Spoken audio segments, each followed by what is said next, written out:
Welcome to the Ordinary Guy Garage. I'm Scott, just an ordinary guy. And today we're gonna do a tour of my 66 Chevy pickup. So hang tight.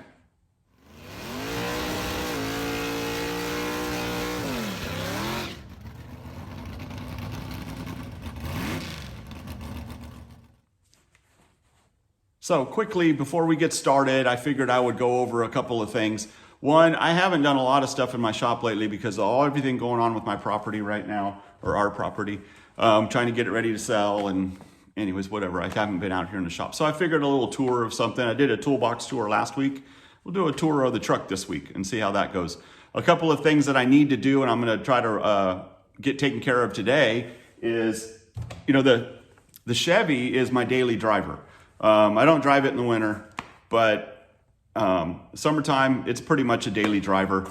I do have my Ford, my F-250 that I'll drive. If it's really, really hot, I'll get in that one because it's got AC, or if I've been driving all day and maybe sometimes I just want to get in something easier to drive, that's fine. But I will say we had a 115-degree day about 2 weeks ago, and I drove the Chevy. It was hot, but whatever, it is what it is. I do need to put on a new fuel filter on it, so I'm going to be doing that. Probably not in this video, but that. And also, I bought a new seat cover for it. This is just those cheap blanket saddle seat covers. It's like 40 bucks off Amazon. I have one on it right now that's all ripped up. I need to replace, but it's been on there for 3 years. So whatever. I need to get the seat reupholstered, but for now, those work. So anyways, enough about that. Let's go take a look at the truck. Well, here it is. 66 Chevy pickup, short wheelbase. Now, it used to be a long wheelbase. I cut it down, and I know that upsets a lot of people, or long bed guys, but you know what? I've owned this truck, between me and my dad, we've owned this truck well over 50 years, and I'm gonna do what makes me happy. So, here we are. Short wheelbase. It used to be a 3/4 ton, now it's a 1/2 ton. The suspension on the front over here is from a 78, well, I got a 78 parts truck, and I took the front cross member and suspension out of it and the rear end out of it to build this. So my wheels and tires are the Chevy Rally wheels. The front are 255 60/15 Cooper Cobras. And then when we go to the back, these are 275 60/15 Cooper Cobras. So let's see if I can get a shot of how it looks. They fit in there pretty good. Got a nice little wide deal to it. Looks good. Overall, I'm real happy with the way it sits. What I did was I cut the front coil. I cut one coil off the front coils to drop it down, and then I used a 3-inch lowering spring for the rear and put that in. And really, I think the stance on it is, for me, I'm happy with it. I'm not into that, laying frame or being super low. I kind of like the way this looks. I can still get down a dirt road and whatnot and go over bumps, and it's a truck, so in my opinion, it should sit like this, but that's just me. This is, the other thing I did with it is I put in a fuel tank in the back here. That's from US Tanks, I believe, is who I got that from. It's a universal, I think it's 16 gallon. This is the original paint. People say great patina. That's not really my deal, but someday I'm gonna paint it, but it looks cool, so I'm rolling with it for now. The bed is just plywood. Let's see if I can get a better view of it here. I just did a plywood bed, ran a couple of these little strips down here to hold it in, painted it black, paint it black, put it back. So it was cheap, and it works. Someday I may do something different, but right now, daily driver. If it gets too messed up, I'll replace it, once the prices go back down. And the interior on this truck is all original. You can see what I'm talking about, why I'm going to replace the seat cover. These don't hold up all that well. This one's about 3 years old. I'm going to have to get it upholstered, but for now, because you can see move it forward, you can see the cover's starting to come into the springs right there. So I'm going to take it in and have it upholstered. But for right now, until we get everything settled with our house, I'm just gonna go with another cover, 40 bucks, whatever, it'll make it look better. Now, as far as the interior goes, that floor mat is original. This is an original mat. It's in really good shape. Got the hole here where the original Granny Low 4-speed was. I have a Muncie M20 in it now with the Hurst Competition Plus shifter. Fits really good. The kit that I used here was for a 55 Chevy. It's what fit the best. And it works good. I mean, I got the seat all the way back, but I'm pretty sure most people do in these trucks because there's not a lot of room. But when I put it down in fourth, second or fourth, reverse even, well, wait, reverse is up. But anyways, there's second. Well, I can't do it. Well, there's second. There's fourth. So you got some room. So it works. The other thing, this dashboard is all original. The wiring's all original in here, other than some of my spaghetti wiring hanging down from the stuff I haven't finished yet. I haven't wired the lights into the tack or to the gauges.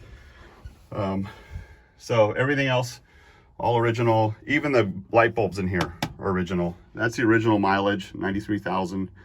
I know it hasn't turned over because we've owned this truck for over 50 years. But yeah, the sun visors, the stuff came off of it, or started peeling off, so I just took it off, and when I get the seat done, I'll get that reupholstered too. So that's pretty much it in here. We'll come up over here, open up the hood. All right, so the engine is a late model, like an 80s 4-bolt main 350, nothing special. But the thing that I'm gonna change this engine, build another one for it. But one of the problems I have with it is that the dipstick is on the passenger side. So it's kind of a pain to get out because it hits the heater box. It's dirty underneath the hood here, but like I said, I drive this thing every day. Had to replace the heater core. So it's got an aftermarket heater core I got off of Amazon, I think. It was real cheap. I had to make some adapters on the inside to make it work, but it works. The radiator is a Summit Racing for the truck here, and put that in. I had the original radiator in here and it worked great, but I had a clutch fan in here with a spacer, and it came loose and put a hole in the radiator, and so I had to buy a new radiator, new setup and everything. So, well, it didn't come loose, it actually broke the water pump. So never put a spacer on a clutch fan. Now I know. I have a video on that too. Now the engine is, like I said, it's just flat top pistons, cast pistons. It's got Vortec heads on it. Only thing done to the Vortec heads is they were milled. Not milled, they were, well, I guess milled for the higher lift cam. And the cam in this is a Comp Cam's HE274H. It's a real popular camshaft.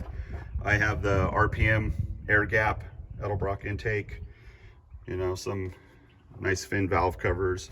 Like I said, the Muncie M20, 4-speed in it, which is, the M20 is a wide ratio. So that's what I wanted. It was a wide ratio, and so want to be able to drive it. You can see there's the fuel filter right there that I put in, canister filter. I'm going to pull that out and change it. I don't know if you can really see, everything underneath here is clean, super clean. Steering box, that's out of the 78 Chevy. You could see the red behind it. That's the adapter plate kind of thing for putting this on. Everything is, other than that, everything is stock with the, as far as suspension goes. A while back on a Facebook post, somebody was trying to figure out the idler arm, and I've seen it over and over again. How do you mount the idler arm with this? And that's what I did. I tried to keep this guy right here parallel, the idler arm parallel with the pitman arm on the other side, and free that nothing will catch up on this side, free that nothing will catch up on that side right there when it goes back and forth, and then buzz in a couple holes, you know, double, triple, quadruple check your measurements, you know, and there you go. It'll work, you know. Even the brake lines from the 78 worked in here. You know, I put new ones in, but even those worked. So that's pretty much it. I'll go ahead and fire it up because it gets a lot of attention because of the cam in it and stuff. It sounds real good. Make sure it's out of gear first. All right, we'll go ahead and fire it up.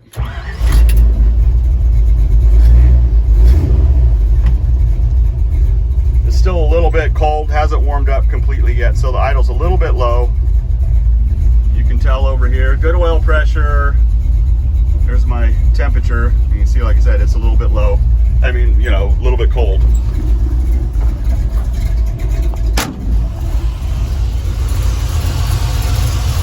Runs good.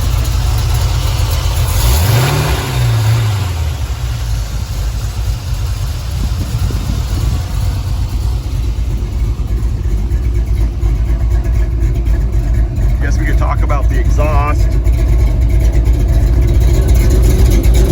Just a real simple exhaust. I have it come, you know, turned down right there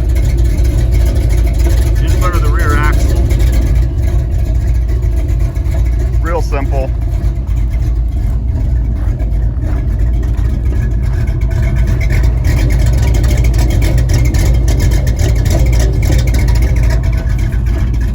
Sounds pretty good.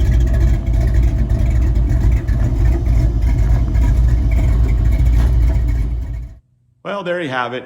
Nothing special. You know, that truck didn't cost a whole lot of money to build. You know, like I said, I owned it for a lot of years. My dad owned it for like 30. I have another video if you want to search back through the Chevy truck videos. I got a video that kind of tells the history of the truck a little bit. It's been, like I said, been in my family a long time. You know, I love that truck. You know, if I had to get rid of any of my cars, you know, the El Camino or the S10 or the Ford or anything else, you know, the Chevy would be the one that I would keep. Can't get rid of that one. It means way too much to me and my family. But, you know, like I said, I don't have a lot of money into it. I have a lot of work. You know, it was a lot of work tearing everything down. Fortunately, the cab is in such good shape that I was able to just pull the cab off and do everything and then pretty much put the cab back on with just a few minor things to it. I cleaned the underside and undercoated it and just did a little tiny few bits of things into it, but nothing major to the cab. The glass, the windshield and the back window and the driver's side glass have all been replaced. I had that done. I didn't want to mess with the glass. I started to do the windshield myself and then it's cheap money, $100. Somebody else did it and it leaked and I went back and they fixed it. So it was totally worth the money for me. But anyways, that's it. Like I said, I've just got to throw out a couple of tours because I don't really have a whole lot going on in the shop right now. But thanks for watching and thanks for hanging out. I really greatly appreciate it. Thanks for the new subscribers, man. I see you guys out there, man. Boom, you know. We're getting there. We're getting there. Won't be long. I'll have the 1,000 whatever that I need to try to get a few ads put on my on my channel. So anyways, thank you for that. I appreciate that. If you have any questions about the Chevy, man, I'm an open book. Put them down here in the comments or wherever your comments may end up when you watch a video. Put them down there and ask me questions and I'll be more than happy to answer them. And give me a thumbs up and a share, whatever, you know, I appreciate all of it. So I'll see you next time.